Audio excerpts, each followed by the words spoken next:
மலேசியர்களிடையே கடுமையானதாக இருக்கும் சிறுநீரக பாதிப்புள்ள நோயாளிகள் எண்ணிக்கை அதிகரித்து வருவது கவலை அளிப்பதாக உள்ளது என்று சுகாதாரத்துறை துணை தலைமை இயக்குனர் டாக்டர் நூர் அஸ்மி யூனுஸ் நேற்று தெரிவித்தார்.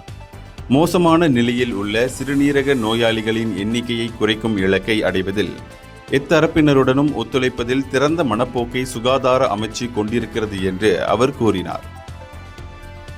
இந்த விஷயத்தில் அரசு சாரா அமைப்புகள், தனியார் துறை, அரசாங்க ஏஜென்சிகள் உள்ளிட்ட அனைத்து தரப்பினரிடம் இருந்தும் சுகாதார அமைச்சு வரவேற்கிறது என்று அவர் தெரிவித்தார்.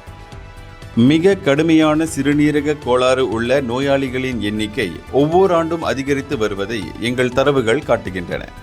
2023ஆம் ஆண்டில் டயாலிசிஸ் எனப்படும் இரத்த சுத்திகரிப்பு சிகிச்சை செய்ய வேண்டிய சிறுநீரக நோயாளிகளின் எண்ணிக்கை 50,000ஆக இருந்தது.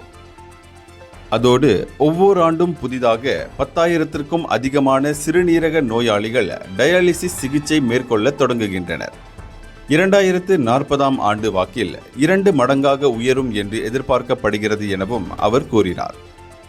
ஷாலாமில் நேற்று தேசிய அளவிலான உலக சிறுநீரக தினத்தை முன்னிட்டு நடைபெற்ற ஆரோக்கியமான வாழ்க்கை மீதான கலந்துரையாடலில் அவர் பேசினார்.